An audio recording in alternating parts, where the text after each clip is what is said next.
জুবিনলৈ পিতৃৰ শেষৰ চিঠি কথা দীপক কুমাৰ পাঠ ৰিয়াঞ্জ্যোতি শৰ্মাৰ জুবিন মই ভবা নাছিলোঁ কেতিয়াও ভবা নাছিলোঁ ময়ো যে এজন বীৰ পুত্ৰৰ পিতৃ আছিলোঁ তোৰ কৰ্মবোৰ চাই মাজে মাজে গালি দিছিলোঁ বৰ খং উঠিছিল মোৰ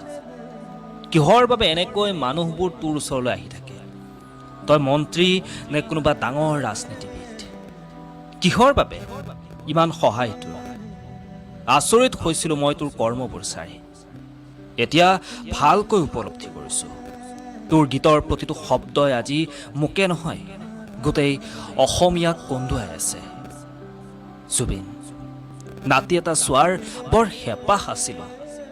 তোক মাজে মাজে বুজাইছিলোঁ মই কিন্তু তোৰ এটাই উত্তৰ আছিল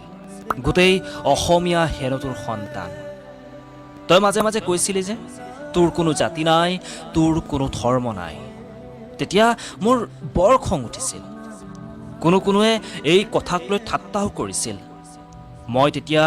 নিৰুপায় আছিলোঁ কিন্তু আজিহে বুজিলোঁ তই মানুহ নহয় জুবিন ৰূপত ভগৱানৰ অংশ হৈ দেখা দিলি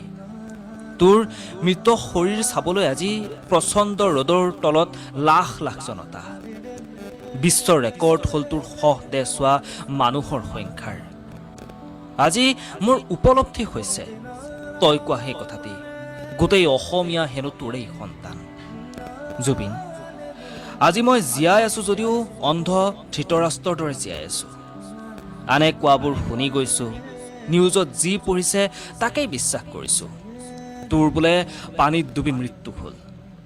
তোকনো কিহে পাইছিলোঁ ৰাতি পুৱাই পুৱাই সাগৰলৈ যাবলৈ সিদ্ধাৰ্থ আৰু শেখৰেও তোক বাধা নিদিলেনে ঘৰত থাকিলেচোন দিন দুপৰলৈ শুয়েই থাকা নিশাচৰ প্ৰাণীৰ দৰে গোটেই ৰাতি কাম কৰা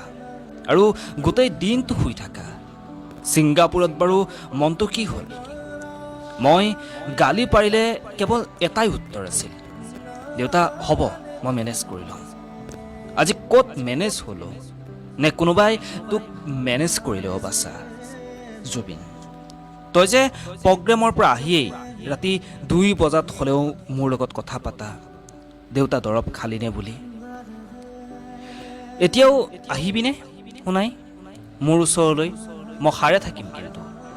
মোৰ দৰৱবোৰ শীতানৰ মূৰত থৈ দিম তই অহালৈ অপেক্ষা কৰি থাকিম আৰু এটা কথা শুনাচোন জোনবাই দেশৰ পৰা পাৰিলে মাৰা আৰু জংকীকো লৈ আহিবাচোন সিহঁতকো চাবলৈ বৰ মন গৈছে সিহঁতক লগ পালে কৈ দিবি মই ইয়াত পিতামহ ভীষ্মৰ দৰে সৰসজ্জাত মাথো সূৰ্য উত্তৰায়ণৰ অপেক্ষা কৰি আছোঁ সেইদিনা ময়ো তহঁতৰ ওচৰলৈ যাম আৰু এটা কথা শুনাচোন সৰগত কিজানি তোক পাই সকলোৱে বহুত আনন্দ ন তোক আদৰণি জনোৱা সভাখন পাতিলেনে জ্যোতি বিষ্ণুই যদি তোক চিনি নাপায় তেতিয়া ভূপেন মামাক অনুৰোধ কৰিবা দেই গীত এটা গাম বুলি সভাত এটা গীত কিন্তু নাগালে মই বৰ দুখ পাম